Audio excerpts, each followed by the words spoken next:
सुप्रभात छात्रों, मैं आपकी हिंदी की अध्यापिका आज आप सभी को कक्षा 10 का क्षितिज पुस्तक पाठ 11 पढ़ाने जा रही हूँ, जिसका नाम है बाल गोविंद भगत।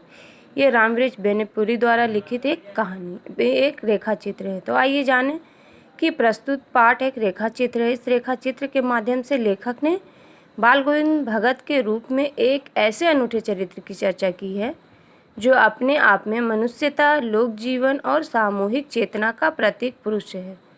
एक वाक्य में हम ये भी कह सकते हैं कि मानवतावादी और लोक रागी व्यक्ति हैं।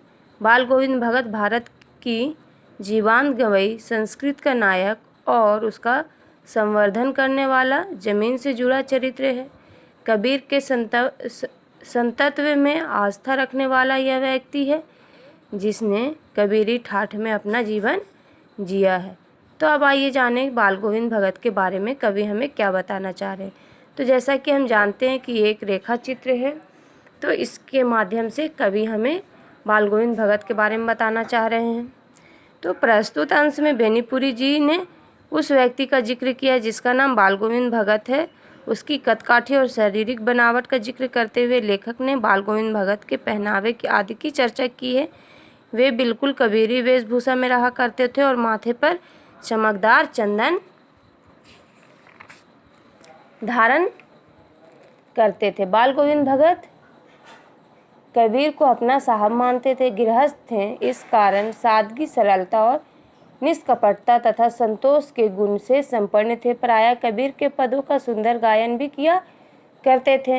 लेखक बताता है कि आषाढ़ के बरसात महीने में जब गांव में धान की रोपाई होने लगती, बाल गोविंद भगत अपने खेत में गीत गाते, धान की रोपाई करते, उनके सुमधुर और स्वर्गीय लोक संगीत और गायन की चर्चा करता हुआ कवि बताते हैं कि जब वे गीत गाते हुए अपने काम में लगे रहते तो उन्हें सुनकर औरतें, बच्चे, हलवाहे सभी झूम उठते हैं और सब एक अजीब रागमय कर्ममय वातावरण बनाकर बन जाता है। लेखक इसी क्रम में भगत के गीत को जादू की संज्ञा देता है। यादों की अंधेरी आधी रात में उनका गाना बिजली की तरह लोगों के दिल में चमक उठता है। लेखक कहता है कि कबीर की तरह जब सारा संसार सो रहा होता था, बाल गोविंद भगत और उनका संगीत जाग रहे होते थे। कहने का मतलब यह है कि आषाढ़ के बुआई रोपाई के गीत से लेकर फागुन की सुबह की प्रभातियों तक बाल गोविंद भगत की नस नस से में लोक राग और लोकगीत समाया था। फिर आगे लेखक बताते हैं कि गर्मियों के दिनों में बाल गोविंद भगत सांझ में गाते। उनके अपने घर के आंगन में उनका साथ गांव के गीत संगीत प्रेमियों की झाल ढोलक वाली मंडली देती। आगे आगे भगत का गीत और पीछे से मंडली का दोहराव वाला स्वर, श्रोता झूम उठते। गाते गाते जब बाल गोविंद भगत नाच उठते तो उस समय सारे लोग और समूचा आंगन गीत, नृत्य और संगीतमय हो उठते थे।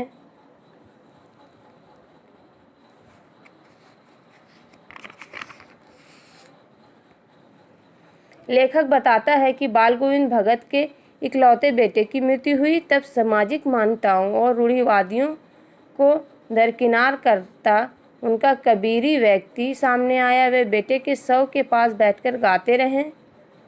लेखक के अनुसार यह उनकी संगीत साधना का चरम उत्कर्ष था।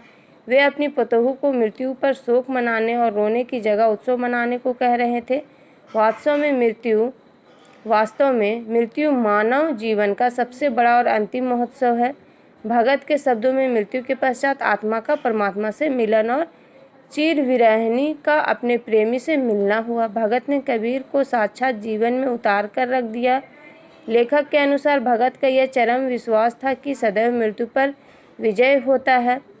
बेनीपुरी जी आगे लिखते हैं कि अपने मरे हुए बेटे की क्रियाक्रम में भी कोई तुल नहीं किया। भगत ने पतोहू के हाथों ही मुख अग्नि दिलाई। श्राद्ध पूरा होते ही पतोहू को अपने घर जाने और उसे भाई से उसका दूसरा विवाह कर देने को कहा। हालांकि पतोहू उनकी सेवा करना चाहती थी, लेकिन बाल गोविंद भगत का तर्क कितना व्यवहारिक था। यह अभी जवान है, वासनाओं पर बरबस काबू रखने की उम्र नहीं है इसकी। और कैसी अप्रतिम निर्णय शक्ति। तू जा, नहीं तो मैं ही इस घर को छोड़कर चल दूंगा। ऐसा कहकर उन्होंने अपनी बहू को अपने घर जाने के लिए मना लिया। पाठ के अंतिम अवतरण में लेखक ने बाल गोविंद भगत के जीवन की विदा बेला अर्थात उनकी मृत्यु के क्षणों की चर्चा की है। भगत प्रतिवर्ष पैदल चलकर गंगा स्नान के लिए जाने के आभासी थे। वे हमेशा गंगा स्नान करने के लिए पैदल ही जाते थे।